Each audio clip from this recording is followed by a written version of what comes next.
Holly Madison, welcome to Call Her Daddy. Thanks for having me. I'm such a fan of the show. I'm super excited. You don't even understand what that means to me because I am the biggest fan of you. Thank you. I would hide in my room and watch your show because I didn't know if my mom was going to be like, you're allowed to watch that or not. Yeah. And I would binge it, and I idealized you. Like, I wanted to look like you. You're so sweet. Thank you. The whole thing. I wanted to act like you. Like, you were someone that I looked up to my entire childhood. The show was fascinating. Now reading your book, it's clearly the show is a little bit different than reality. But I've been a fan of you my whole life. So thank you. So cool to sit with you. I think today it's going to be cool to have a conversation. And Holly and I had Zoomed prior to this, just kind of discussing like what route we wanted to go with this episode. I wanted to say first to you, clearly, Daddy Gang, everyone, we've been talking about it recently on episodes, that we are currently in an era, we're not fully there yet, but we're getting there where we're breaking down that wall of misogyny. And because of people like Holly Madison, Holly, I truly believe you paved the way for me and my generation to be able to have a voice. I have this show because of women like you being able to fight through misogynistic environments and come out on top. You not only survived, but then you thrived after the mansion. Thank you. And like I was saying before on our Zoom, like I wish a show like yours had been around when I was younger, because I feel like when I got into that situation at the mansion, which we'll get to, after like my first night there was so much like shame involved in it that it really made me afraid of like everyone's judgment outside, because I didn't feel like I had anyone to talk to about that kind of thing. And even as recently as like 15-20 years ago, I feel like just women weren't talking about sex openly or positively at all. It was still like a very shameful thing. It was still like nobody admitted to having a body count of more than 2 people, which isn't really realistic at all. Yeah. Like if you do, like I totally say like get out there, keep going after it. Where prior it was like, oh my God, you've had sex with 2 men. Disgusting. What's wrong with you? No one's going to want to touch you or marry you. And it's like, shut the fuck up. That's absolutely not how it goes. So I really thank you for saying that, because I think that's why we're here today. Like, you are a pillar of what I look up to as a woman who, you had it so rough back then. And so we're going to kind of get into, because as we're talking, back in the day, Holly in her 20s was up against really the heightened version of what was misogynistic culture. And then you went head first into the mansion, which was like the sexual top tier of anything you could have gotten to. And I think you thought it was a glamorized life, and it clearly wasn't. So before we get into your adult life that you're known for, I think it's always interesting to kind of delve back into your childhood. And if people haven't read the book, kind of walk us through like where you're from, who you were as a child, because I think a lot of people think it's fascinating to be like, how did you get here? Yeah, well, I was born in Oregon. I moved to Alaska when I was 3. I grew up there from ages 3 to 10, and I lived in a really, really remote area on Prince of Wales Island. It was basically, I lived in a really tiny town, but there were some we moved around a little bit too, and there were some very like off the grid moments, like when you see those like Alaskan off the grid shows. Like that was very much my childhood. Like I used to read the Little House on the Prairie books when I was little, and I would like relate to that because I felt like that was kind of my life. And then I moved to Oregon when I was in 4th grade, and we moved around to a bunch of different towns, to the point where I was going to like 2 different schools every year between like 4th and 6th grade. So I had a hard time fitting in. And I also, looking back, I suspect that I'm not neurotypical. Like I think I have Asperger's. Like I want to go get diagnosed. Wow. Because I have I've always had like a difficult time connecting with other people. And I bring that up because as we get into the story of me arriving at the mansion and thinking it's realistic for me to have a relationship with a much older man, when I was dealing with all the love bombing and the things that were coming from him, I kind of thought to myself, well, I've never really connected with a guy my own age, and I have a lot of time connecting with anybody my age. Maybe I'm just like this old soul and I'm meant to be with older people. Wow. So I think that played into that a lot. Being vulnerable, talking about potentially wanting to know if you are on the spectrum, that is, we're talking about so many things about like finally things are getting normalized. Yeah. That's a topic that I don't know if is very normalized right now. So for you to come on here and say that, I respect you so much. How has that journey been like for you? Like what has that process been? Well, I never considered myself as someone who might be on the spectrum. I just never thought of it. I always thought I just had difficulties with people and I was just different, and I just attributed it to being like an introvert or a bookworm growing up or things like that. I just thought I was just always challenged socially. I didn't know. But one time my ex-husband was talking to my mom and he was asking her, like, he was saying I was really hard to connect with. And that's like my husband at the time saying that. So that just goes to show how hard I am to connect with. And he was asking my mom about it. And my mom said, well, I always thought she had Asperger's. And she just never said anything to me because it's not, I mean, you can do treatment for it, but it's not like something you can be, you know, quote unquote cured from or anything like that. So she never said anything about that. And there were moments in my childhood, and this was in the 80s when I was really little, where people would come up to her and ask if I was autistic. And back then, autism wasn't being diagnosed like it is today at all. Like, there wasn't the awareness. So that must say something. I don't know what it was about me that was giving off those cues, but it's been something that I've wanted to go. I thought about getting a diagnosis. I'm definitely going to get a diagnosis. I actually wanted to before I came on this podcast because I'd love to be able to like speak more intelligently about it, but I was just too busy. No, that's amazing that you're open about that. I actually would love to keep updated on that journey with you. Oh, yeah, for sure. I know so many people deal with it, and I have so much respect for you to be open about that because it's not a deficit. I think if anything, you coming on here, that's a strength for you to be like, maybe that is happening and maybe that's why I am the way I am. Yeah. Understanding no matter what it is, why you are the way you are, that helps you then understand why you make the decisions you make. So in your childhood, I can imagine now you're saying that makes more sense. You're isolated in terms of actual your environment. You're never in one place at one time, and so you're not getting the typical, oh, those are my middle school friends, these are my high school friends, we're all together. You're constantly moving, and then on top of that having a hard time connecting with people. So would you say in high school you were like a loner? Would you say you were outgoing but you just weren't connecting with girls? Like, what do you think you're like, who were you in high school if we were like put that like superlative on you? Like, you're the cool girl, you're the weird girl, you're the, like, what are you? I definitely the weird girl. I was like a hybrid. I was on the cheerleading team, but I was also like the weird quiet girl who would wear like bizarre clothing. And we stayed in one place for high school, so I was there and I had some friends, but it was never really the same group of friends every year, and they weren't really like deep friendships, like great people, but I kind of was moved to a place where everybody had known each other since kindergarten, and there were some people who were really cool and like really like took me into their group, but I never really had a super deep connection with a peer at that age. I had a boyfriend in high school too, but even that relationship, looking back, it wasn't super deep. And then in college, I went to Portland State University first, and that was a school with a lot of older students. It wasn't like a party school or like typical college experience. I transferred down to a school in LA and was just never really had like the normal college social scene, or never, like when I would date, it wouldn't last very long. I just had a really hard time connecting with people. That's interesting because I think it was like an interview that you had done like 10 years ago, and you get to LA and you're finally like, okay, because you said you idealized LA. You would go there at times for like family vacations. Yeah, I always wanted to live in LA when I was a kid. So I was super excited. You know, I transferred schools, so I was there. And I also wanted to be an actress. So I had an agent. I was doing auditions.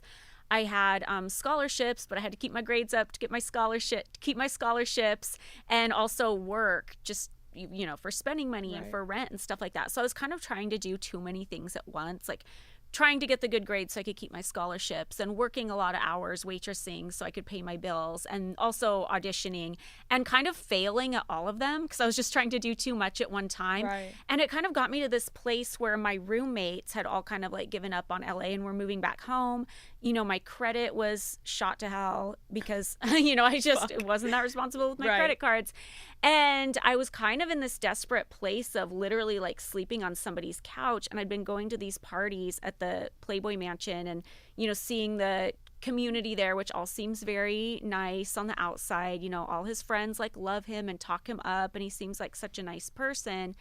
And, you know, some of his girlfriends were talking to me a little bit like, oh, you should come out with us sometime. And I thought, maybe this is something I should do. So I have like a safe place to live. I kind of skipped ahead. No, this is good. No, you're giving us everything we need. 2 seconds. My first question is, prior to moving into the mansion, prior to getting to LA, what was your relationship like with your family? Because I always think that's like everyone has their shit with their families or amazing families, whatever it is, but just the dynamic with your family. Do you have siblings, etc.? I do have younger siblings, but my dynamic with my family, we're not super like close, but I think that's because I was not really close with anybody and didn't open up to anybody growing up. And like when I say I'm not close with my family, I think people think that means that they're bad, and it's not it at all. Like, they're great people. I just wasn't super close. And like when I was making a decision and thinking about, oh, maybe I should move into the Playboy Mansion, that's nothing I would have ever like discussed with my family. Okay, that makes sense, because I think the dynamic always with like every single person naturally wants to be like, Holly, what did your parents say? Yeah. What did you tell your parents? How did you tell were you the oldest? Yeah, I was the oldest. Okay, that's interesting. And I did tell them once I moved in, but I didn't tell them, all the details or anything. And I remember after I'd been there maybe a month, like my dad came down to LA and he stopped by, and like this was during the day, and like he came into the mansion. Yeah, and like Hef was busy, he was in the office and stuff, and my dad was like, oh, so does Hef even live here? Okay. And I was just like, yeah, but like that's how little they know about anything that was going on, or like what the relationship was. Okay, so as far as they knew, like their daughter was in a house and it almost looked like a sorority house, and like great for you, Holly, like great. And they grew up on images from the 60s of like Playboy bunnies who worked at the club and then lived in the mansion when they weren't at work, and it was this very like sorority, like idealized type look. Okay, you moved to LA. You said you had one boyfriend in high school. Can I ask you when you lost your virginity? Yeah, I was 16. Okay, and was it with that boyfriend? Yeah. Okay, so you finally are in LA. Daddy Gang, she's at a new college. She's trying to figure it out. You have to explain, like, how did you even get to the Playboy Mansion? And also, I think it's important to explain, like, I grew up on this, and I know there's people a little bit younger than me. Like, the Playboy Mansion was everything, like A-list celebrity, right? Because it would never be allowed now. Are you kidding me? It's like, fuck no. Like, Hugh Hefner would literally be like, I'm not gonna say he would be Harvey Weinstein, but like there was a huge issue now if that was in today's day and age. You'd be like, are you fucking kidding me? Absolutely not. You're objectifying women. Not okay. Not a thing. But back in the day, it was so glamorized, and every A-list celebrity, like you name it, I'm sure Leonardo DiCaprio, Brad Pitt, like who knows, those people were at these parties because in the beginning it was so exclusive. I mean, obviously you can attest to it more than I can, but I just know that anyone that doesn't understand Playboy and the Playboy Mansion, it was the it place to go, and it was infamous, and it was everything, right? Yeah, when I moved here in like 1999, 2000, so long ago. It feels so weird to say how long ago that was. But going to a party at the Playboy Mansion in LA, it was like the thing everybody wanted to do. And my job when I was in college, I worked at a Hooters in Santa Monica. And all the women who worked there were always talking about wanting to go. And some of them did get invited, because for these parties, like the big parties at the mansion, maybe the guest list would be like 1,000 people. And it would be like Hef's really small circle of close friends. It would be playmates. It would be celebrities. And then it would be just tons of beautiful women. Got it. Like there wouldn't be very many men there at all unless they were like celebrities or like a close friend of Hef's. And so you're always getting like girls, they're like looking for new girls to come in and get invited. For sure. And so how did you get invited? I got invited because I was working for Hawaiian Tropic. They would basically like hire you to like show up in like a Hawaiian Tropic tank top at like some random event or something like that. Love it. Another side hustle. And Hef's doctor was at one of the events, and he told the coordinator like, oh, invite all of these women to the next party. And I was so excited because it was just the exciting thing to do. It was like the exclusive invitation. Like a few girls at my work got to go, and they were always thought of as like really cool. And when I went to the first party, how did you decide what to wear? Oh my God.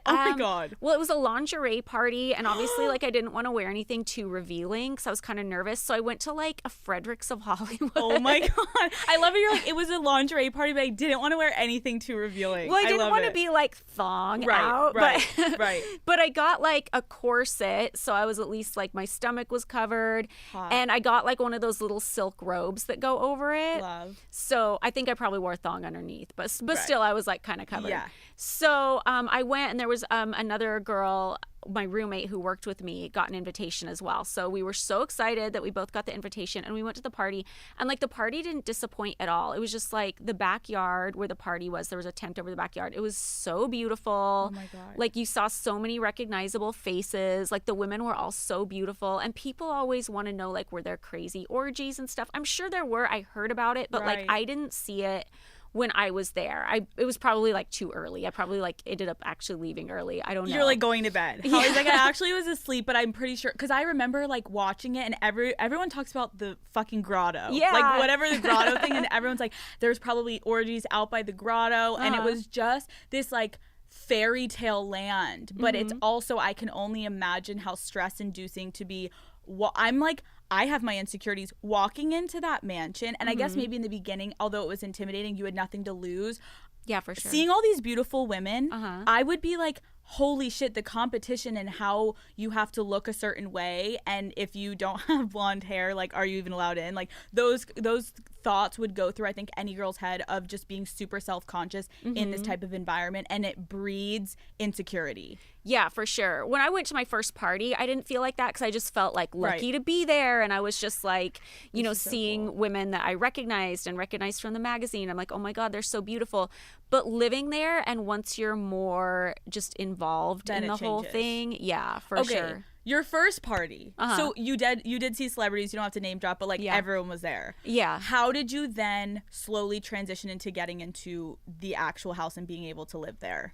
I went to the first party, and then I got invited because when you went to the parties, they would have you take a Polaroid when you arrived if you were new on the guest list, and they would grade you like A, B, or C. And like A would be invited to everything, B would be invited, you know, sometimes like to the really bigger parties. C was like desperate or something. I don't know. Yeah, they're like, shit, we've got a shortage. Everyone's on spring break. Get the season. You're like, shit. Okay. Yeah, and I knew obviously like you're told they're going to take a Polaroid of you when you show up, but I didn't really know about like the grading process until later. So they take a Polaroid of you, and then I got called to go back to like one of the smaller parties, which was like the Fun in the Sun pool parties they'd have on Sundays. So I was really excited to go to that. It was really small. There were maybe like 10 to 20 women there, and just like half in his really close circle of friends. Like he'd be in the corner playing backgammon by the pool with some people, and then like some of his friends would be like out on the tennis courts. But it was a really small pool party, and I would go to those, and you would say hi to Hef or thanks for inviting me, but he would never really talk to anybody. And I just kind of got to know some of his friends and just the other women that went up there, and everybody just seemed to have such a positive view of him and the whole environment. Were his friends creepy? Like, did any of you ever have to like sleep with his friends? Because like I have talked about on Call Her Daddy before, like now it's like there are say it's like an athlete, and then the athlete has that like ugly ass weird friend. The vulture. The vulture. No, I love that you brought up the vulture because right? vultures are so real. Like I've had that in so many of my relationships. The dudes have had vultures, and they've tried to like ruin my relationship with the dude. It's such a thing. It is like you are out of your mind. Half the time they're butt ugly, and I'm like, but they're like getting the runoff. Yes. and the runoff is like a hot ass chick, and it's like, wait, you are only fucking this girl because of who you're associated with. Yeah. Don't get it twisted. If you are not together, you're not getting laid. Yeah. And so I'm wondering, like, in the highest form of it, you have Hugh Hefner, and then I'm assuming he allows, because I know he was like a pretty jealous guy, but like I'm assuming he allows some guys to come into his area, like you're saying, you talk to them. Did any of the girls ever sleep with his friends?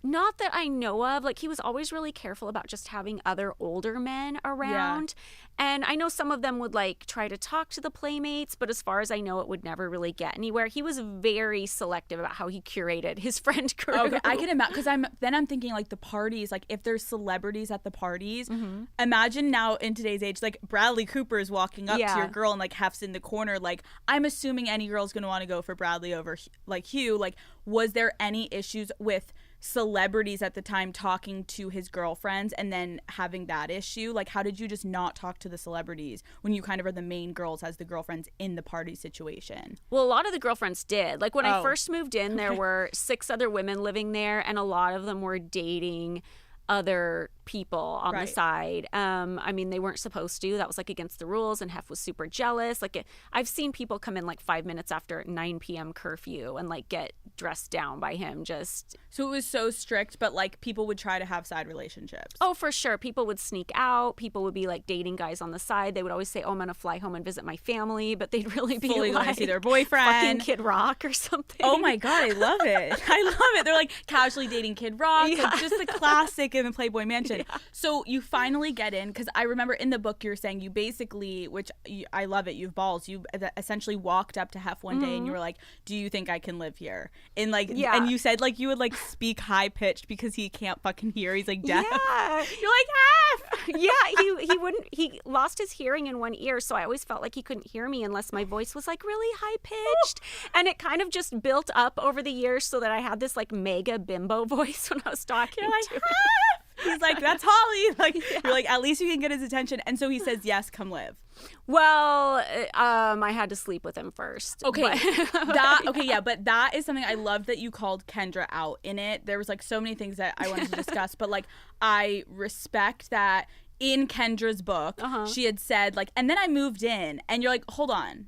You don't get to act better than us. Like, hold on. You do have to admit that you had to sleep with him before moving in. Like, let's not get it twisted. Like, yeah. Like, I'm not trying to, like, slut shame anybody or anything, but it's just, like, nobody ever got asked to move in unless they had slept with him. Okay, like, so that's no a prerequisite. Like, you have to sure. Okay. Yeah. So can you kind of walk us through that night? I mean, you think about it, it would be even creepier if he's like, "Oh, move in," and then like jumping That's out true. on you. That's actually true. It's almost like and I guess it's kind of like dating nowadays. Like, a lot of people want to have sex with the dude before you're gonna be like, "You're my boyfriend." You're not like, "Let's be boyfriend and girlfriend and then let's try to have sex and see how it goes." It's like, no, let's fuck first, and then if we want, we'll get in a relationship. Obviously, anyone that's waiting for marriage, that's not the same for you, but if you listen to Call Her Daddy, you know that's like, it's normal. Yeah. So the infamous night, you're out. Did you know this was going to go down?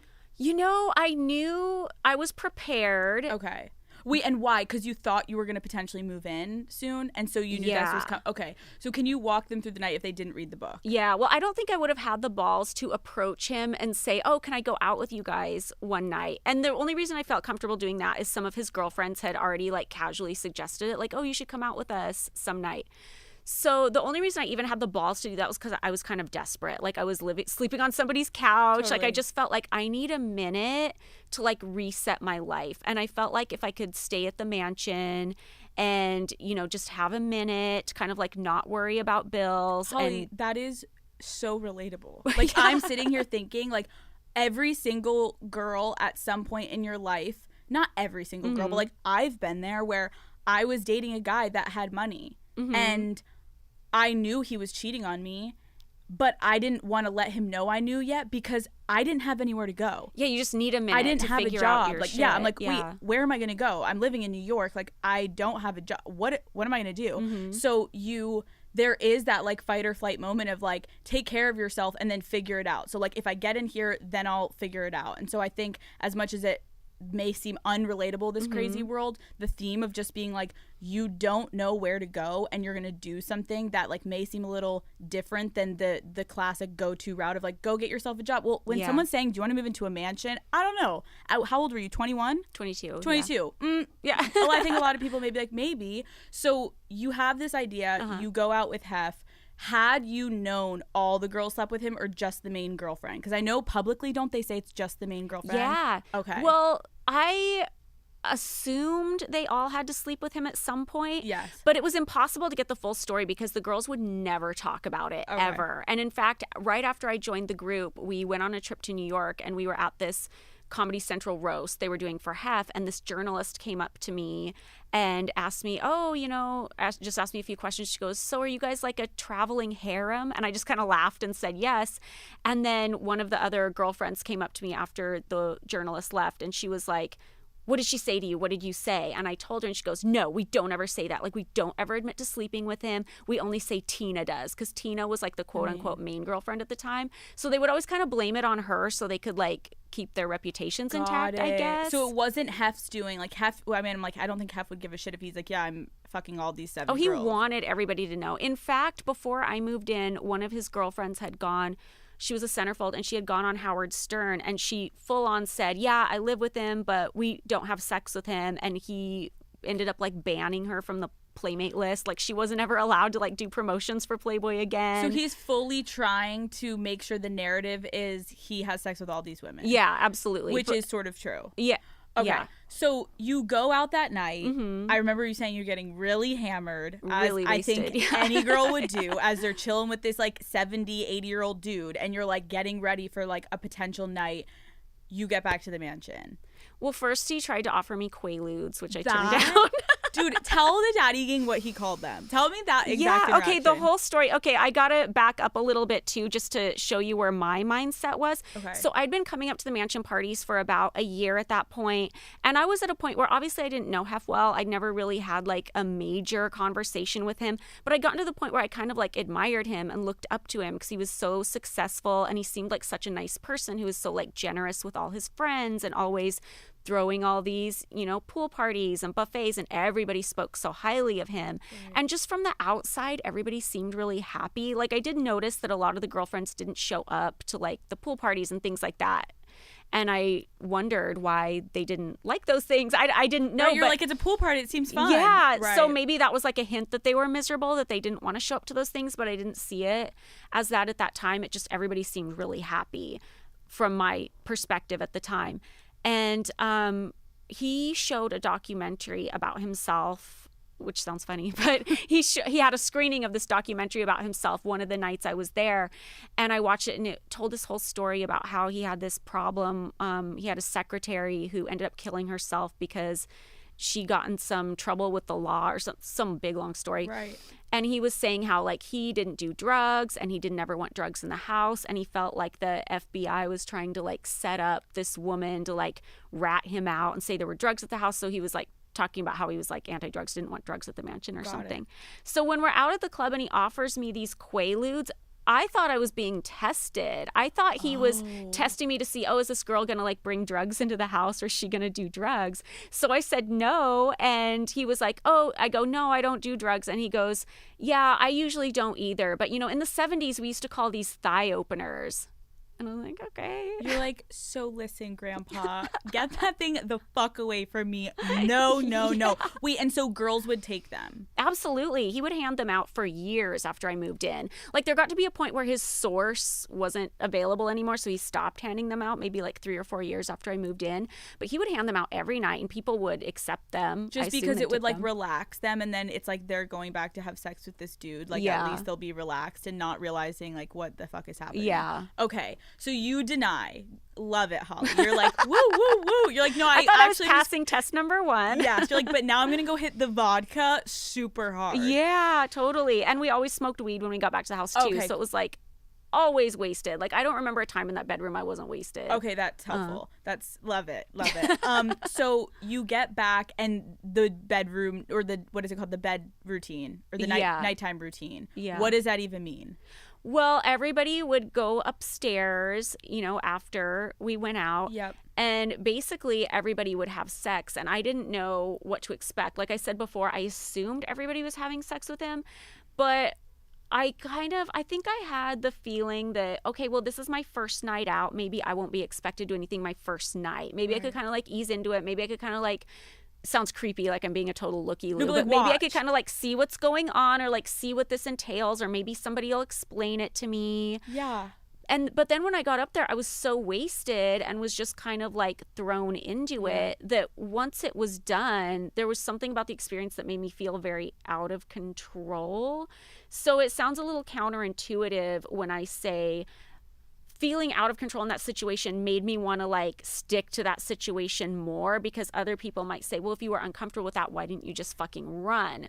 But for me, like, I'm already kind of in this desperate situation anyway, and I'd already kind of thought that living at the mansion might be a solution to my problems. And I think I felt like if I were just to leave that night and never go back, I would have felt really used and really chewed. Yeah, exactly. Really chewed up and spit out. And then I'd be dealing with all my real world problems on top of, wait, why did I do that? Why did I like compromise my boundaries? I completely understand that. It's almost like when you make a decision that you're like, wait, what did I do? Sometimes it's way easier to lean harder in rather than face the truth. And I completely understand what you're saying about that. I think it's also really understandable that you're walking into a room where there's 7 girls, and like you're saying, I was hoping maybe someone would like explain it to me. Yeah. But then reading in the book, you had a female that Vicky or whoever that you almost said felt like she was like grooming girls, where it was like she's in for sure, right? She's a girlfriend. And so Daddy Gang, to give you an idea,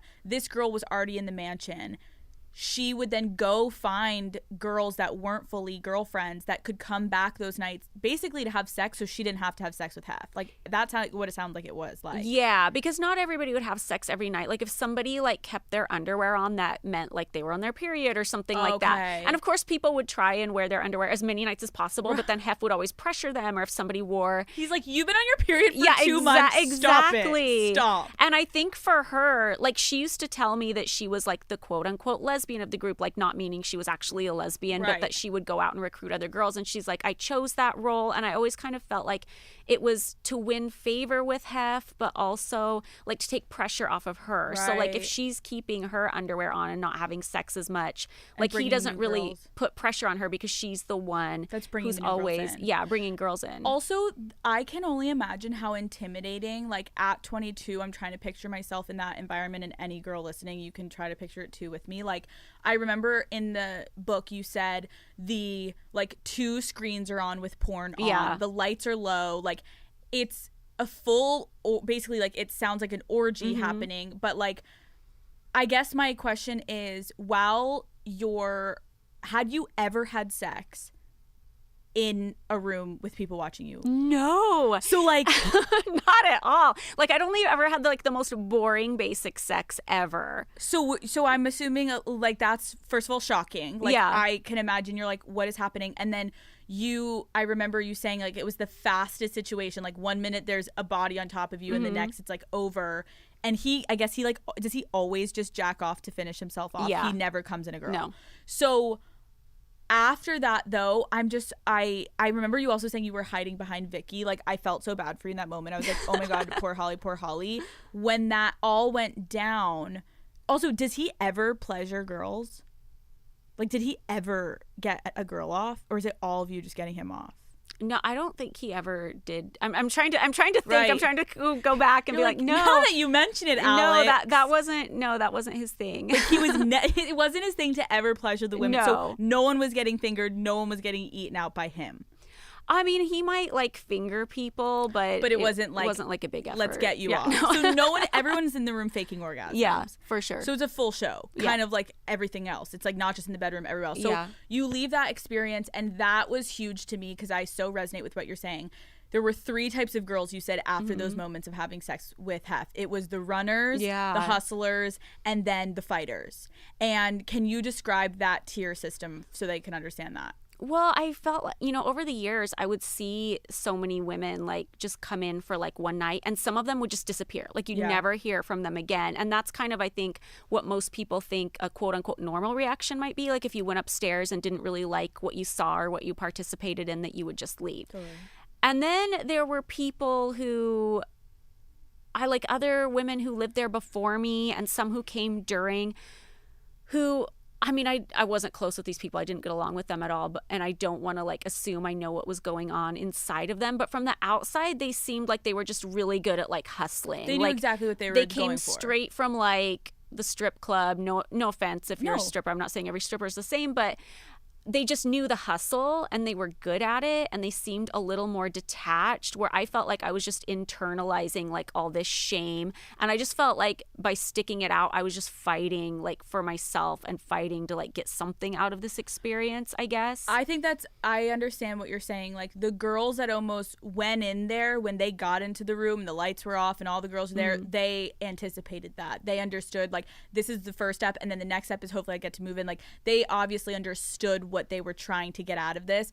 You went in, and again, I'm going to ask you like what you obviously had the idea of, like, I do need a place to stay. This does look kind of like a great situation possibly. And then you get the reality hits. Yeah. You're in a bed with an 80-year-old man with 7 girls, and after that, I get what you're saying. You're like, hold on. If I just fucked this dude, I'm gonna get something out of this. I can't just now go home, like, not get something out of this, but like I gotta like keep fighting. Like, what now? I do deserve a fucking bedroom in the house. You know what I for mean? sure. Like, living at the mansion was something I thought would just be like a super fun, like crazy experience in my 20s that I'd Like look a back sorority on. house. Yeah, exactly. I knew it wasn't going to be conventional, and I was excited about it, and I wanted to stay and like get that full experience. Even though that first night wasn't like a sexual experience that I would have organically wanted to do. Right. In a way, just not being comfortable with it made me want to push more to get the part of the experience I wanted out of it. Can I ask you, what was the oldest man prior to moving to the mansion that you had sex with? Oh my gosh, like a guy in his early 20s probably. Okay, so this was like so new. Yeah, this is like, you're like, this is like out of your comfort zone. Everything about the experience was completely different. And I get what you're saying, like now that you've had time to reflect and you're saying like maybe socially, why is it not easy for me to connect? And so maybe this moment was the most validating you had felt. Like you're saying, he started to like, you get all these compliments and you're like, I guess this is something that I can attach to. Oh yeah, for sure. Like when you have this really accomplished older man who is surrounded by all these people who just have nothing but the most glowing things to say about him, and he's saying to me like all the things that now I know are super cliche for like groomers, but like, you're so mature for your age, you're so smart for your age, like you're so giving for someone your age. Oh my god, like, remember, did you listen to the Mia Khalifa one? Yeah. When she was like, if someone says you're mature for your age, fucking run. He's like a creeper. Yeah, like what the it's fuck? Crazy. It's like, and I remember oh my god, that's funny because Mia was like, run.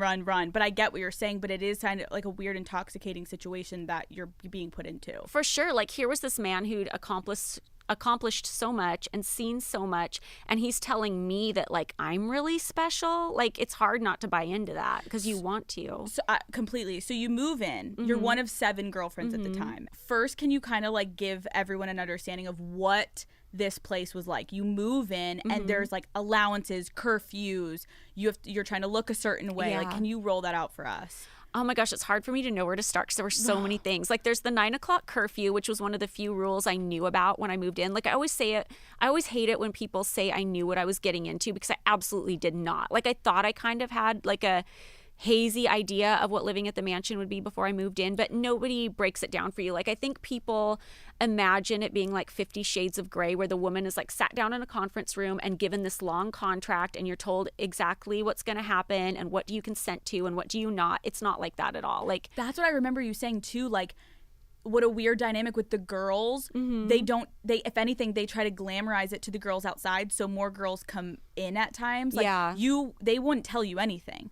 Yeah, and even as I was there, I would ask like the woman in the room next to me, I'm like, okay, what happens this day? What happens that day? And they would tell me like the bare minimum. Like they wouldn't even tell me like, oh, this is the salon we go to that he pays the tab for, while I'm like doing my hair by myself on my own. You're like bleaching your hair, dyeing your hair, and they're like there's a salon that you're allowed to go to. Yeah, nobody really wants to help anybody because it's full competition. Yeah, for sure. Like everybody wants a centerfold. Like everybody wants more money. So you get allowances. We would get like $1,000 a week, which I thought was fascinating because I remember so savvy trying to figure it out. You're like, some girls would try to save the money, whether you're trying to pay off your student loans, whatever, save money so you can get out. Yeah. And then there were snitches in the house that would be like, I can tell she hasn't bought anything this week. Like, she's clearly saving her money. Yeah, because the money was supposed to be for a clothing allowance for clothes to wear out to a club or to parties. And, somebody would point out, oh, look at her outfit. That only costs that much. Like, they'd tell one of the secretaries. So the secretary would run back to Hef and go like, oh, you don't need to give her that much money because she's not spending it on clothes. So people were like full snitching on each other. Yeah, and it was this weird game where you're trying to make it look like you have something to show for the money, the clothing allowance, but you're also trying to save so you can like get out of there. And so you get your own room, or you have to have a roommate for a little bit of time. We each had our own room in the well, actually no, I was put in one of the bigger rooms with one of the other women at first, and then someone moved out, so I was given one of the smaller rooms by myself, and then I moved into Hef's room like a couple months later when like his main girlfriend moved out. That we're getting there because that whole thing is so crazy to me. Okay, so the female dynamic, I think everyone in my DMs right now was like, you have to ask her, like, was it like a sorority house? Was it not? kind of paint the picture of, I remember the quote was like, it wasn't like, it made a sorority house look like Bible study. Yeah, it was horrendous. Like the first 3 or 4 years I lived there, like before it was just me, Bridget, and Kendra. It was like me and 6 other women, and it would rotate like every couple years. Like there would be new people, and it was just really cutthroat. Nobody got along. Everybody was trying to like snitch on the other or like tell Hef a lie about the other to try and get somebody kicked out. So you started in the mansion though, and you were liked because you were like this innocent girl. I was just more quiet than the other women. Like they wanted to like sneak out and go out to clubs and like find the next celebrity to date and things like that. And I just wanted to like take a minute where I could like relax and figure out like what's my next step in life. And when Hef would do things like have buffet dinners with his friends or like show old movies, like I genuinely liked going to those. Like I liked his close friends and I liked watching the old movies. So the other girls liked that at first because they were like, we don't want to do any of that stuff. So somebody else is there doing it, that like takes the spot, and he's not gonna like criticize us for not being there. So that arrangement worked. But then you know, when his main girlfriend Tina moved out, the other girls kind of like pushed me into that position because they didn't want the scrutiny of having to be the one who sat next to him and like ordered his drinks and is there at all the dinners and things like that. So they kind of pushed me into that spot because nobody wanted it. Okay, I didn't know that. Yeah. Because I thought every girl is trying to get the main girlfriend No. role. Oh my God. Because Holly was like, wait, why would anyone want that? Because Daddy Gang, the main girlfriend has to sleep in his bed. Now you don't get your own room. You have to sleep in bed with him every single night. And I can't help but be like, wait. Absolutely zero privacy. Zero privacy. You have to sleep with this man every night. And now all the other girls are getting the perks of it to be like, I have my own room. I get the like all the things. So did you ever want to be the main girlfriend? Well, at first I was flattered by it because it was Right. like maybe a week after I moved in, one of the other girlfriends was like, oh, I think, you know, when Tina moves out, Hef really likes you. You're going to be his next main girlfriend. And of course, this is like early on in like Hef's and my relationship. So it's still like in the love bombing phase. Right. And I just felt like I was really special. Like, oh, I'm like the newest one here. Like, and he wants me in that spot. Oh my God. Totally. Meanwhile, everybody else had like been there long enough to know what the deal was. And they were like, we don't want to be there. So she can go there. But then everybody turned on me not long after because Hef realized that he could use like my quote unquote good behavior as like a comparison for the other girls. So if they were like late to curfew or if they were like breaking some kind of rule, he'd be like, why can't you just behave like Holly does? And then they hated me. Then it was all over. Like you are, now you are the person they all hate because now Hef is comparing all of them to you. Yeah. And you're like the goody two shoes, and it's like, oh, everyone's like, Holly, fucking go out once. Like, stop being perfect because now you're making us look bad. Yeah, like at first they thought of me as somebody who could like kind of fill the spot they didn't want. And then they looked at me as like this comparison of what they could be acting like but didn't want to. So then they were like, let's get this bitch out of here. It's interesting because like in interviews, it was 10 years ago, everyone talks about how you guys were in love. You loved him, he loved you, he thought he was going to spend the rest of his life with you, you tried to have children together. Where do you think that shift happened of you being like, I'm just going to try to get a roof over my head, I want this man's validation and attention, to being like, I'm in love with this older man? I'm trying to think when the shift actually happened, because when I was ready to move in, I had this vision of him as someone I really admired, really looked up to. I really thought he was a nice guy based on what I'd seen with my limited interactions with him and his friends. And I had pictured when I moved in, I thought I would be there a year max, just because I'd seen this revolving door of women coming and going. And I thought everyone was happy with that situation. I thought that's what he wanted. I thought the women were happy with that. So when I decided to move in, I didn't think I was like hurting anybody or taking advantage of anybody. It was just this program that was there, and there's an empty spot right now.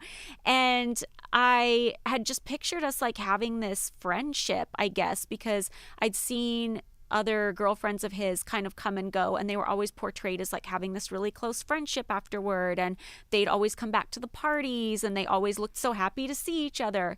So I thought of our relationship as that at first. But then I started to feel like I was in love with him in a very, like, looking back on it, I feel like it was a very Stockholm syndrome type of thing, where I just felt like I identified with him and he was complimenting me so much in the beginning.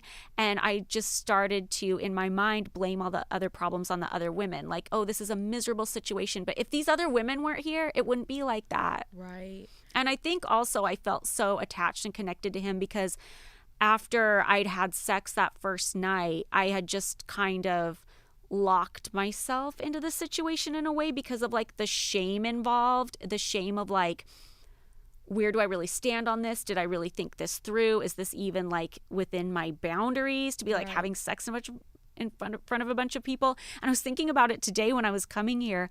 Like, imagine having sex with somebody in a room full of women who all hate you and you know they're all talking shit about you. Like, how horrible. I never even thought of it that way until now. Like, obviously I felt it the whole time, but I was thinking about it on my way over here and I'm like, yeah, that was kind of fucked up. Dude, that is literally traumatic. That is, I can't even imagine. Like, that is traumatic. Yeah. And then to have to, how many times a week would you say you all had to do that? Twice. And how awful if you're like in a bad situation with one of those girls and then it's like, let's all get naked and fuck our boyfriend together. Like, what? Yeah. And they're like watching you. Yeah. It was gross. Is it weird? What did you like? Was it weird at times, dynamic wise? Like, did you ever feel uncomfortable? Like, did you zone out when it was like happening with Hef, or were you like aware of like the other girl staring at you? Like, did you feel judged at all during that time? I mean, I think I always felt judged when it was happening, but I was dissociating a lot. Like, I would always drink a lot when we went out, and we would all smoke weed when we got back to the house, and I was definitely dissociating. Like, even when I think back to it now, like, it was very routine every time. It was very much the same. It's not like things really like switched up or got more crazy, but it was just this thing that I feel like everyone just wanted to get it over with as fast as possible. Okay. I'm fascinated to know, did you ever have sex with him not in group setting? Yeah. Okay, so you would have just the two of you. Was that when you were the main girlfriend or not? When I was the main girlfriend. And would he, just because, well, I guess you would, maybe you would know, did he also have sex with other girls by himself without group settings while you were the main girlfriend? I don't think so. Not that I know of. Okay. And can I ask you, like, was it good? Like, when you're by yourself with him? You know, when I think back to my younger self, I feel like I was kind of asexual for a long time. Like, even though I had a boyfriend in high school who I was into, and in college I dated a couple people, I feel like when I look back at my college years, I almost feel like I was dating more just out of loneliness or because I felt like I should. Interesting. Because I didn't really feel like I was into guys, and I wasn't into women either, but I didn't feel like I was really into guys sexually until after. So maybe, and I think also, not to interrupt, but I think also that kind of plays into maybe one of the reasons I was so okay making the decision to move into the mansion, because I was kind of not as interested in guys. I wasn't like the typical 22-year-old where I'm like crushing on all these guys in college and wanting to be with them, or, you know, really feeling like I need to fuck a certain guy because this guy's hot. Like, I didn't have those feelings at that point. So making the decision to move into the mansion, maybe, it was just transactional for you. Yeah. It wasn't like, oh my God, I have to like think this guy's hot because you know what? I'm not even like that horny for any other guy. Yeah, because the amount of people that are like, how many vibrators are in this freaking house on a day-to-day basis, and like how often are these girls masturbating, because there's no way, like you had said, like he's not trying to please any of the women. It's just to get Hef off. So it's like, how did that, so that makes a lot of sense, Holly. I appreciate you for clarifying that, because I think the dynamic of having sex with this man, not getting pleasured, there are girls that had boyfriends. The question was like, why didn't you try to get a boyfriend? Like, was there ever you at a party where like, who's that one celebrity that was like hitting on you that you're like, ooh, should I risk it all for Hef? And what I'm hearing you say is like, you kind of weren't interested in any type of relationship at the time. Yeah, not at all. I wasn't interested in anybody until I met the guy that I dated right after Hef. And that was like at the tail end of the relationship when I had already decided I don't want to be here anymore. What do you think changed that? Is that the man you married? No, that's... No. He who shall not be named. Oh, yeah. He who shall not be named. I mean, everybody can figure it out. He's a magician. I remember watching his shit. It was wild. Okay, so you did find him attractive and you did want to have sex with him. Mm-hmm. Interesting. And you do know why that changed for you? I think for me, I don't know. I think I just had to, I mean, maybe it's part of the whole thing where I feel like I'm not neurotypical. Right. Maybe and it takes me longer to connect with people, and I just had to mature into it maybe. And I think also just gaining confidence through doing the show, and I also got a job at the Playboy studio, and just becoming more of a woman on my own and doing my own things. Right. Because when I was a teenager in my early 20s, I just didn't know who I was at all. Right. Like, I'm assuming, can I ask you when you had your first orgasm? Oh, no, I'd had an orgasm, like, with my high school boyfriend. Like, I was able to do it, but I just didn't really, like, have as much desire, I guess. Right. Like, your sex drive was just not, like, you're not, like, trying to, like, fuck every dude. Yeah, I was never, like, crushing on random guys, really. And I think that that's okay, though. Like, I think that's what I have tried to clarify more with my show recently, that in the beginning of Call Her Daddy, the content was so salacious, and half of it was like, let's just try to get people to notice the show. Yeah. And we're saying crazy shit, and some of it we didn't like, we're like, I don't know if this is, like, true, but, like, we're gonna say crazy shit. And then the point to female empowerment was like, you can fuck 19 dudes in one night and it's fine. Yeah. But also, I think there's an importance for me now to make sure women know, you also don't have to want to have sex every day. You don't have to want to do cartwheels on a dick to be cool. Yeah. You don't have to have a boyfriend and want to have sex every day. Like, there's such a pressure for women to be like, you need to want to have sex just as much as man. Why don't you? What's wrong with you? Yeah. Like, it's always like men and their testosterone, and then women are like, I feel like I don't want to have sex as much. Like, what's wrong with me? And the fact that you're on Call Her Daddy right now, just being like, I was like, wasn't interested. Like, I didn't really want to have sex with him, and so it didn't really matter that I was just like going with whoever at the time. Like, it wasn't something that was at the forefront of your mind and your life and your brain. So that makes sense. And I think anyone listening, you shouldn't feel shamed if your sex drive is much lower than what maybe your friend in the room is saying. She like masturbates 9 times a day. Great. Good for her, not for you. Yeah, for sure. I think it's so amazing that we're moving to this time where we can talk about it, and we can talk about women being empowered in their own sexuality. Like you said, if you want to fuck 19 guys in one night, amazing. Right. But if you want to, like, not, that's fine. That's great too. I think the most important thing is just to, like, take time to get to know yourself and be in tune with, like, what you want and what you don't want, what you care about, what you kind of care about a little bit, but it's not a big deal, you know? You totally. When you tried to have a child with Hef, and you couldn't, and at first you didn't know why, right? Well, I knew it was because of him. Like, I was healthy, but he was just too old. And as much as you look back on that now, would you say that you're happy that didn't happen? Or yes. Like, yeah. Thank God. Oh my God. I know. It's just like when I had first gotten into that situation and something happened to my mind that first night I had sex where I felt like, okay, I did that. I like breached my own boundaries and I wasn't comfortable with it. Now I have to make this situation into something. Right. I'd almost like locked myself into this box in a way, which wasn't hard to do there because it's a very cult-like atmosphere anyway, and you're manipulated to feel that way. But on top of it, like, my own kind of shame kept me there too, that I just couldn't really imagine a life outside of there. Like, I thought, okay, this is my last stop. If I want to have kids, I'm going to try. And then when I knew that wasn't going to be a possibility with him, like, we tried in vitro and everything, it didn't work.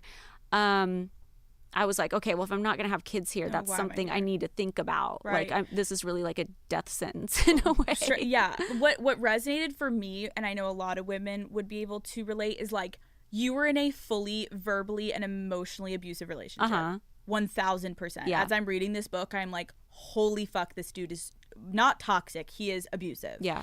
And I'm assuming that also played, you were in a heightened situation where any relationship that you're in that is verbally and emotionally abusive, it is so hard to get out of because you are being fully manipulated. And you are, and then in your sense, it then is the Stockholm syndrome of, outside world to you probably look like, how am I going to go get a normal job now? Are people going to accept me? Because I know you said this in the book. It was like, I was nervous about, like, what does life look like outside of the mansion doors? And I didn't have a set life plan right away. So I was like, I'm going to just stay here because this is at least safer than me going out. And I forget who it was, but someone left the mansion that had a centerfold or something and then like moved back home. Yeah, no, it happened a few months after I moved in. Well, first, also another thing that happened is like a week after I moved in, 9/11 happened. And that, for people who don't remember, even if you weren't on the East Coast or close to it, it was so scary because all you hear is like, oh my God, the Twin Towers have been attacked. And then the Pentagon's been attacked. And the next thing you think is, okay, what's next? Like any major city. And I just remember having gone from like sleeping on a friend's couch and not knowing what I'm doing the next day to living in this fortress. Like when 9/11 happened, that was another little moment that kind of made me feel like, oh my God, I'm safe here. Safe. And then a few months after that, there was kind of this shift with the group where there was almost a full turnover. And the women who moved out, I saw what happened to them. A lot of them went into escorting, and some of them had moved back home, which I knew they didn't want to do, but like they couldn't make it in LA. They couldn't make ends meet. And some of them got banned from ever coming back to the mansion because of the way they were kicked out. Like say if they were caught cheating on Hef or whatever, and then it was always like talked about and shamed within the mansion. So moving out to me looked very scary. Yeah, doesn't look like there's a lot out there after if you're watching girls leave. It's like, I don't want to do that. So why don't I stay here? You talk a lot too in the book about like losing your mind a little bit in terms of like feeling like you just got like robotic and you like started to lose yourself and like you were like, I feel dumb, like I feel dumber, like what am I doing? Like, can you explain that? Yeah, after being there for a couple of years, I just started to notice that I developed a stammer when I tried to speak, which I had never had before. And I just felt like my brain felt slower, like I was slower to think of certain things and think of... Why do you think you got a stammer? Like, do you think it was because you were... I think it was part of being nervous, part of like partly doubting myself, partly just being in this environment where I was always drinking and like my mind was never stimulated. So I started like going back to school while I was there and like studying and things like that, and that kind of got me back. But just being in an atmosphere where you're only valued for your looks and you're just expected to go out and party all the time, and it feels like you were never able to like step out of place, like, and if you did, that you're getting yelled at by him. Exactly. It's like a toxic relationship. I was kind of always in fear of either getting like sabotaged by one of the other women. I was always afraid of getting kicked out. I was always afraid of him yelling at me or embarrassing me in front of people. It like when I look back on that time in my life, I feel like I was in constant fight or flight. The saddest part, obviously, was when you discuss being suicidal in the mansion. Yeah. And you say that you were at a point where you were in an environment that was driving you towards thinking you wanted to take your life, and you went to Hef, and he basically told you that he didn't want you to go see a psychiatrist because they would just tell you leave the mansion. Yeah. What was that the first time that you were suicidal in your life? I dealt with depression before. Like in high school I'd had it, in college I'd had it a little bit, and then when I was at the mansion I got to the point where I was having pretty heavy suicidal ideations because I just was so miserable. It was before the show had come along, so I didn't really feel like I had opportunities or anything that made me feel useful, and it was just all this infighting within the women. So I felt like there was a hostile world waiting for me outside, because I felt like anytime I told anybody like where I lived or what I was doing, they reacted pretty negatively, or they felt like they had license to like ask me any kind of explicit questions about my sex life.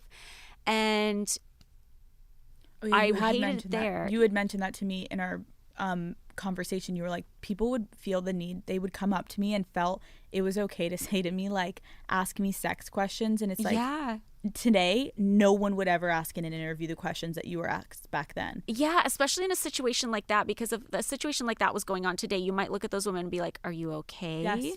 But back then it was like, oh, do you have to fuck him? Gross. Yeah, and it's like, well, why don't you ask the girl that's in her 20s, are you okay? Yeah. Instead of like, judging. So that was all happening. Mm-hmm. When he told you not to get help, that obviously was a huge red flag. But did you see it as a red flag at the time? I did see it as a red flag, and eventually he told me to talk to his secretary about it. I did. And eventually I did go to a psychiatrist, but it was one that like his doctor recommended. Yeah. Of course. Of course. So, and this was right before we started filming the show. And he put me on an antidepressant and said that I was having anxiety because the show was going to start shooting.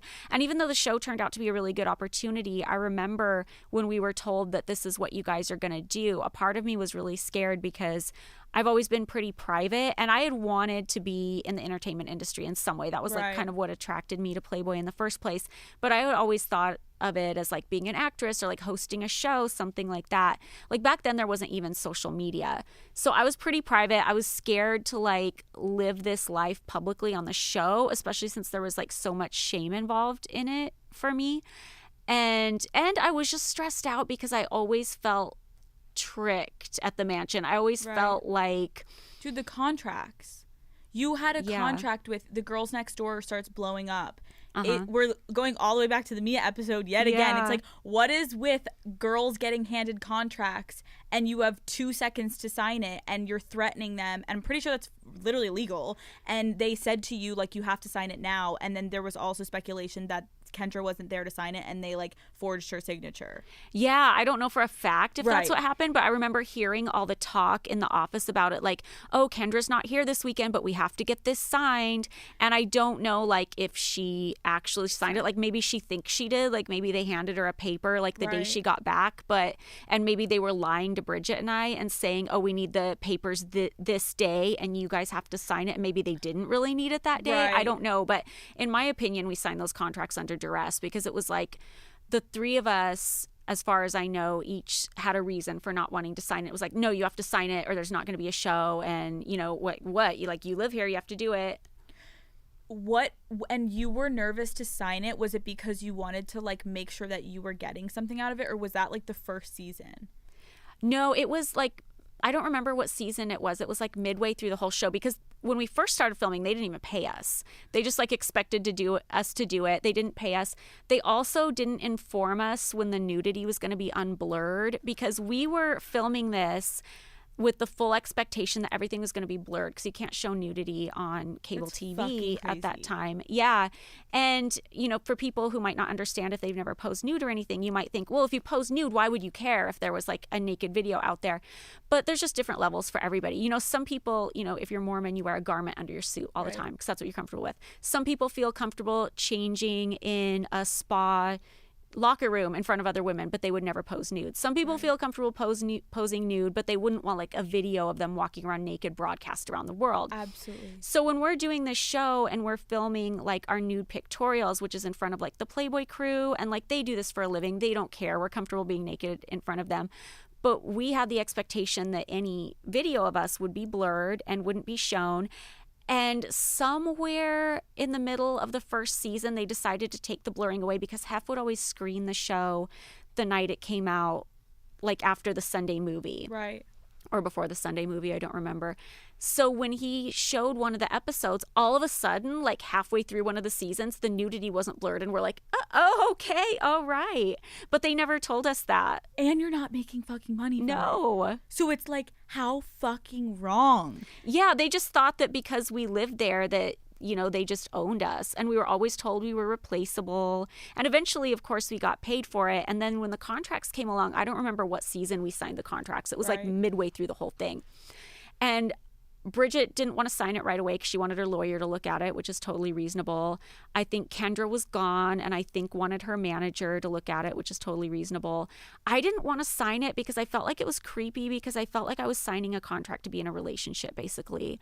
And I told Hef that and he goes, oh, that's sweet. Yeah, but you need to sign it because, you know, we need it today, or like E isn't going to order the show. And I just don't really believe a network would operate that way. So I think they were lying, but it was creepy. So that was another example on one of the largest scales of like you fully getting manipulated yet again by this man and fully taken advantage of. The fact that your content is out there and you're nude and you did not sign off on it and you're not getting paid for it. Manipulative. Yeah, for sure. Like not okay. Yeah. Once Girls Next Door ends, and you had said too, which is interesting, like once the other girls were gonna leave, and it's interesting to go back to what you had said. You were like, I thought maybe it would be better with just me there. Like, I thought maybe my relationship with Hef would be better. Then when you realize you couldn't have kids, then Kendra and Bridget are moving along, you decide to end the relationship with Hef. Yeah. And is there something you remember, like, in a day randomly being like, I see the light, I want to leave? Because, like, you're leaving a toxic relationship, an abusive relationship. Most girls, it's like, they never get to that point to be able to see it. There's no one also, like, pulling you out of it, Holly. There's no, like, family member being like, Holly, we're coming to get you and pack up your stuff. You're going to have to pack up your suitcase by yourself and walk out the doors back to your old car and, like, leave. How did you get to that point ready to leave? It was over the course of a few months because I had a lot of guilt. I felt like I'd made a commitment to be with him. I mean, it's laughable thinking back, but I felt like I had made a commitment to be with him, and we talked about, you know, being together for the rest of his life. And so I felt a little bit guilty about leaving. But, you know, when I realized I wasn't going to be able to have kids with him, that was a big thing. And not just that, but also the fact that I was sad about it when that was the outcome. And he just didn't really, like, care to ask me how I was feeling or anything like that. And my depression was coming back, and he would go and ask Bridget why I was depressed, but, like, he wouldn't ask me. And Bridget was like, I don't know, I think you need to go talk to Holly. And, like, he wouldn't come talk to me about it. It was just really weird. So it was that, and also the fact that over the years I'd been living there, I had been, like, making excuses in my mind for this whole relationship. And I always thought that the other women were the problem. And if they were gone, and if I didn't have to deal with any of that bullshit, then I could be happy. But as everybody was leaving and I started to realize, okay, it's just me and Hef, he started lashing out at me more. And I'm not really sure why that was. I don't know if he was just, like, stressed because, like, behind the scenes, maybe things weren't going great financially, which I didn't know at the time, but after I left, I know things weren't so great financially for him. So maybe he had some stress, or maybe he just didn't have the games of, like, pitting the three of us against each other anymore since Bridget and Kendra were moving out. But he started lashing out at me more for, like, really stupid things. And I just realized, like, I can't be here. Like, this guy is an asshole. Like, I can't stay here. Right. But even still, I felt guilty leaving. So it took time, and it took me actually being, like, interested in another man before I finally was like, okay, I have to pull the plug because I'm not going to cheat. So it's crazy that you say you felt guilty. Yeah, isn't that weird? Like, it just goes along with, like, all the love bombing stuff and like the we're going to be together forever and you're going to be with me for the rest of my life and blah, blah, blah. Like, he would compare me to Belle in Beauty and the Beast. Like, I just came along to this guy. It's so silly. He would compare you to Belle. Yeah. Dude, this guy, it's so sad because now that you've had time to step away from it, like, I obviously reading your book, it was clear that he was fully a sex addict. Yeah. Like, had to have been. You don't have to comment on this, but, like, fully, like, maybe weirdo pedophile shit going on. Like, the amount of things that you were adding up together of, one, the fact that he had your childhood photo near his bed would be cute maybe for a boyfriend, but the amount that you were also explaining of, like, he was so fascinated with young women. Yeah, like, he was very careful about, like, what was legal as far as being with anybody over 18. But there were just little clues I picked up on over the years that were just kind of gross. Like, nothing overt, nothing to the point where girl and dog porn, Holly. Yeah, no. I found this weird old reel because his room used to be just like this hellhole of, like, stacks and stacks of videotapes. He was like a hoarder. Yeah, and I was like, I'm gonna clean this room up. I was like I'm gonna get rid of this tapes. Yeah, so I'm cleaning the room up, and, like, I opened this one drawer, and there's this old, like, film reel, and it said girl and dog, and it was in the porn section, and I'm just like, ugh. That is so disturbing. Yeah. Was there anything that he ever did, like, kinky wise, that you were like, what the fuck? No, because the sex was pretty, like, as not basic as it was basic in that it was kind of the same every time. But he always, like, had a fixation on everyone, like, always being fully shaved. Okay. Yeah, and he always like vaginas to look a certain way. Like what? Like nothing sticking out. Okay, like innies not outies type yeah, shit. And I don't know. I just feel like his obsession with, like, young women was semi-gross. Oh, okay, because it was like a little girl's vagina, basically. How did you know that? Would he say that to the girls? Yeah, no, he would, like, get mad if somebody wasn't shaved or, like, just make comments and like maybe the girl with the Audi wasn't invited back. That was the sex him literally always just being missionary. I'm like picturing this old man just like how is he having sex? Was, for the most part, like it wasn't this way the first time I was there, but like he was on top the first time, but he was always laying down every other time that I remember. Oh, and so you guys would have to get on top. Yeah. Okay, so this man is now not only pleasuring you guys, but he's like laying there and you guys have to do the work. Yeah. God, well, he was so selfish. I have to ask, just because Daddy Gang is like, what was his dick like? Did he have a big dick? It was just like normal. Yeah.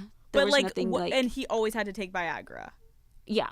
For having faked it, because I'm assuming, did you ever have an orgasm with him? No, I mean, I was too messed up, I think. Too. Right. Yeah. Because it was fully transactional. You're in the moment. You're like, it's almost like your job. And just messed up, like drunk and high. Right. Yeah. Like how exactly drunk. I'm like not having an orgasm, even if I love the person. So you go through all this at mansion. You finally leave. The ironic thing is when I left the mansion, I got sucked into another relationship that was really bad. Even though I knew when I was getting out of the mansion, I was like, okay, I'm not going to move in with this guy. I'm going to like have my own place and my own life. Like I was so ready mentally to be independent. Right. But it was another like love bombing relationship where it was like, no, you need to move in with me. Like this is going to happen. You need to move in with me, blah, blah, blah. And I just fell into that. And I think it was easier for me to fall into that because this was a guy who was 10 years older than me, but still much closer to my age than Hef was. And seems like somebody, you know. Oh, and he was like hot at the time. Yeah. I remember watching his show. I don't even remember what it was on, but I thought like he's still doing his shit. I don't know. But I remember him being like the hottest thing. And then you two were like an it couple at the time. Did you have, because that's crazy to go from a toxic relationship and then you get right into, and it was like overlapped. Like right as you're leaving Hef, you meet him, you get out of the mansion, and then you go right back into a toxic relationship.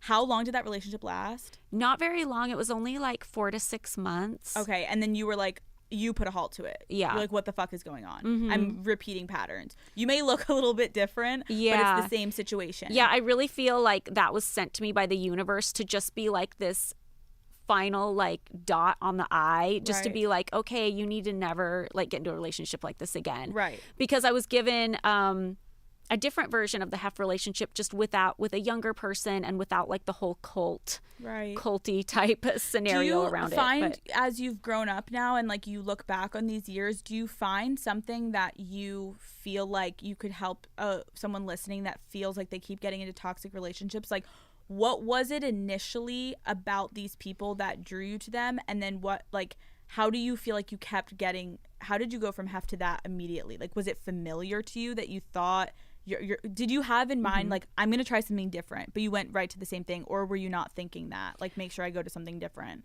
I definitely thought I was doing something different. I thought this guy was going to be like the polar opposite because he was younger and he didn't have the same type of lifestyle. And I mean, what to watch out for is like love bombing, of course. And back then, like love bombing, I don't even think that term had been coined. Like nobody talked about it. So when a guy is talking about wanting to get married on your first date, like, you're kind of laughing like, haha, stupid. And you'll like tell one friend about it like it's funny, but then you like kind of want to believe it. Right.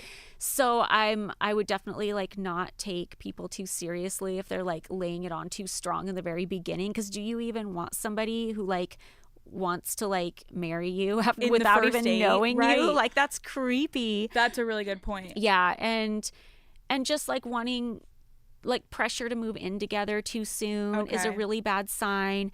And sometimes I feel like I don't even see the true colors of these people until they have you in a position where you're dependent on them in some way. Like that's a good one. After you've been pressured to quit your job and after your valuables are in his safe and after, he's pressured you to stop meeting up with your friends and things like that, then the real side comes out. So those are definitely warning signs. It's the isolation I'm hearing too of like, I know I have had friends that have gotten into, because I've been in toxic, but like I did start to isolate myself from my family a little bit and stop telling them maybe some of the bad things he was doing, because I was like, but what if like things get better, and then like I don't want to throw him under the bus to my mom, because you know when you tell your mom something, then it's like it's over, and then all of a sudden you look around and the only person that you have is him, and that's the dependency factor, where it's like I isolated myself from my friends, my family, my job, and now I have him, and then that is like what they want. But you have to continue to make sure that there are other people around you that can be objective when it comes to you and that relationship. Like, you should be able to talk to your friends about your relationship, and if you can't, why? Yeah. Most of the time it's not just because they're judgy friends. Yeah. And if they are, there's a few, but like most of the time it's like, well, why can't you talk about your relationship? Exactly. Is it fucked up? Yeah. Is it embarrassing to you? Right. And I think it's interesting what you said about how you always thought it was going to get better, because when my book first came out, I would so often get criticism like, well, if you didn't like it, why didn't you leave? And I think when people don't leave relationships like that, a big part of it, other than just feeling isolated and feeling like you don't have resources, is there's a part of you that really truly believes it's going to get better. And that's not to say like a bad relationship can't ever get better, but it definitely clouds your judgment for sure. Like, you think it's going to get better. You think this was the last fight, and oh my God, they're so much nicer now. Right. And I just think you really need to be vigilant about looking out for the red flags, like somebody who wants you to move in too quickly, or somebody who wants you to like hand over your valuables, or like stop hanging out with your friends. It's crazy that you say this too, because I have someone in my life right now that it's been a few years now of they're in a toxic relationship, and you have to be so, if anyone's listening that you are like, my friend is in one, the advice I could give is like, when people say to you how like, well, why didn't she just leave? That is the dumbest fucking question I have ever heard. You clearly don't understand how humans' mind work. Like, you were in a situation that was so fucked that to get out of something like that, it takes at times years. Yeah. And I'm looking at someone right now in an unhealthy relationship with their partner, and she is somewhat starting to see it, but you also have to, as a friend, if you shit on that person's relationship so much, they will fully pull away from you. So it's a hard balance of trying to make sure you're supportive and you're there for the person, but slowly when they're listening and they're shitting on the person, maybe that like they're coming to you and finally opening up to you like, hey, I'm not really comfortable, instead of being like, you gotta leave them, sometimes it just starts with listening and being there for support, and you don't have to provide a solution. I always joke to my boyfriend, I'm like, you always think I'm coming to you and I need a solution. I really just need you to listen. Yeah, exactly. Most of the time, if someone's in a toxic relationship, the start of them having any strength, the fact that they're even talking to you about it is step one. Sit there and listen, because that's what I've been doing. And then finally, I feel like I'm in phase two with this person, where she's finally kind of being like, looking at like, what would life look like without him, and how do I even actualize that? And slowly I've started to try to help her like, well, this is maybe like what you could do, or like, have you thought about living on your own? And like, you don't even have to fully break up, like what about like living on your own? It's like, well, no, he wants me to live with him. I'm like, well, maybe that's something to think about. Like, you just have to slowly go through those parts with them and not force them to leave, because like Holly's saying, how the fuck would you know where to go, what to do? You were terrified, and you were also being verbally and mentally abused. So it's like, it's not as easy as just leave. No, it's not that easy. Yeah, exactly. Especially when you're in like a city that you were having trouble making it in for a while, and it's expensive. And I think too, like if you have a friend in a situation like that, just for that person to know that somebody is out there willing to listen and not judge is so helpful. Because I was so scared to talk to anybody for so long, because I was just scared of being judged. Like, ew, why did you sleep with that guy? Right. You know? And instead, it's like, just be open and accepting of whatever they're coming to you with, because that's half the time all someone needs is just someone to listen. You are a boss ass bitch, and when you leave the mansion, you go Dancing with the Stars. You start, I mean, the Peep Show gave me chills, because watching you be headlining a show that was supposed to have people like rotating in as the main, and then Holly comes in and gets a show in Vegas and knocks it out of the fucking park. I loved, and you did an interview too, and someone said like, because at the time who you were married to, they're like, oh yeah, and his bank account, and you're like, I was doing well before I was married also. Like, fuck you for a little bit there. Yeah, and I think it's so great just having like the experiences I had when I was married. Like, my husband was very, very generous, but we never really like merged finances. Like, we always had a prenup that like kept everything separate. Smart. And even now, like, I don't accept alimony from him or anything, and like we're just co-parenting and everything's good. And I think it's good advice for anybody moving forward is to always keep your own thing going, and just to always keep your own finances good. And That's huge. Like, yeah. It's crazy. I think as a lot of people don't talk about that. And I think that's a good topic, Holly, of like you having had, been married, had your own success, you get this amazing gig in Vegas, you are like the woman of Vegas, you're killing it. Like you are so talented. You can't just headline a show and it just be like, oh, but it's just because she was Hugh Hefner's girlfriend. Nope, fuck off. You are so talented. You killed it. You did Dancing with the Stars. You were making your own money to then go, like, it's so fascinating to me. I always thought, joking when I was younger, like whenever people are like, oh, prenups, I'm like, oh my gosh, when you're younger, you're like, oh my God, if he says he wants a prenup, he like doesn't love you. Meanwhile, I'm like, oh, whoever I fucking marry, prenup. Exactly. Like, I don't even understand why this day and age people, even their finances and earnings get merged when they're married. I don't understand that. Such a good point. Like if you want to make a deal with your significant other and you're like, okay, since you're spending so much time raising the kids, I'm going to make sure you get this. Like that should be talked about separately. It shouldn't be, I just don't believe people should get married and automatically everything's merged. I think that's fucked up. I agree. And also, not that I'm a pessimist here, but 50% of marriages end in divorce. So it's like, not that you're planning for it to end, but like be smart. And I, especially to all the girls listening, like I agree. I've had so many friends, parents that got divorced, and the mom back then, because back then it was like women weren't usually working, and it's like they don't have anything. They were like, oh, I didn't have a bank account to myself. And it's like, make sure you are good on your own. Yeah, for and sure. don't rely on someone else, because you never fucking know what's about to happen. And now you're sitting here like, I don't need alimony. We're co-parenting. I'm good. I have my own shit. I worked my ass off to get where I am.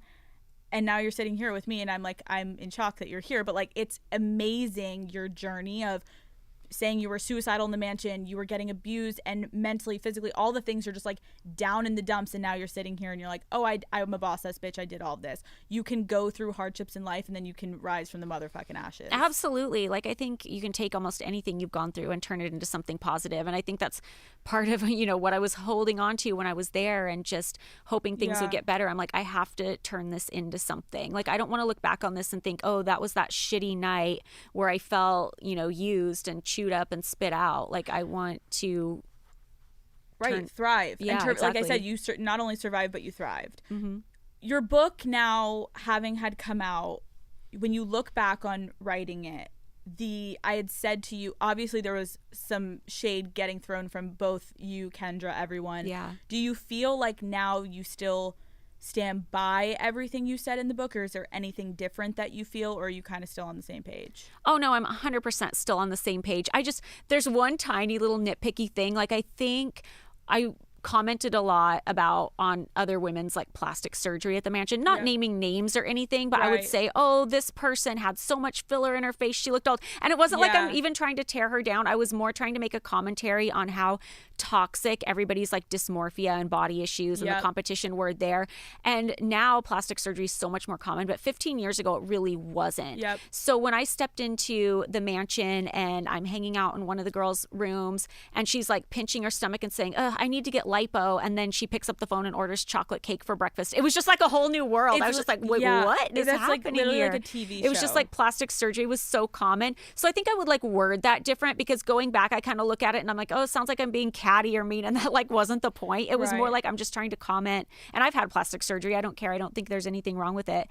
But no, everything in my book I still feel like the same way about. And I agree with you in the sense that I'm also sure what you were trying to point out was when you first got there, you had your boobs done, but you weren't fully morphed into the girl next door that you see on the show yet. And so, like you said, your hair wasn't a certain way, your face didn't look a certain way, you weren't doing your makeup a certain way. So when you got there, you're looking at these women and you were almost observing like, oh wow, I don't look anything like them other than that I have blonde hair and like big boobs yet. And like then you slowly started to make decisions because you realized Hef liked a certain, like you said, he liked the girl to be tan, have the most platinum hair. And then you started to go into that. But I agree with you. I loved what you said about plastic surgery in your interview on E, where you said you use it as like your looks are like a tool. Yeah, it's not who you are on the inside. So Right. I think people get so mad when they see other people get plastic surgery like they're cheating at life or something. And it's like, looks aren't even that deep. Right. Like, calm down. Like, I want to look a certain way at this point in my life, almost as like a hobby. It's just like the aesthetic I Right. like. Like, it's just like a tool, you know, to get through life. It's not who you are. Yeah, and I think we would be looks. You can put them in a caliber of they matter or they don't matter, however you want to look at it.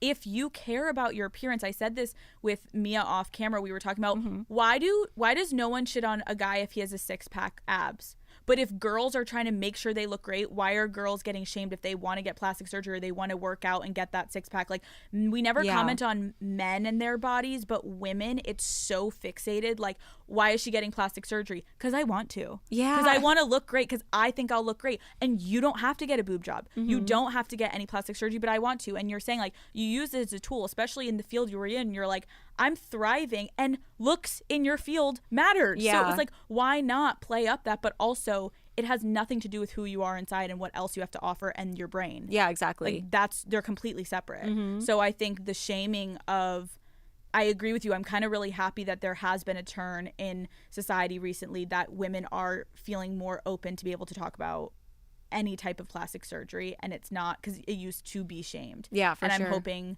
everyone listening is not shaming people for doing whatever it's your body. You can do whatever the fuck you want to it. Do you have a relationship with Kendra at all now? No. Okay. And you have a relationship with Bridget? Yeah. Yeah, Bridget and I have always been close. We've always been She always friends seems since like day the one. sweetest Yeah, she human is. in the world. Uh-huh. Do you look back and regret anything you did on Girls Next Door? I'm sure there's...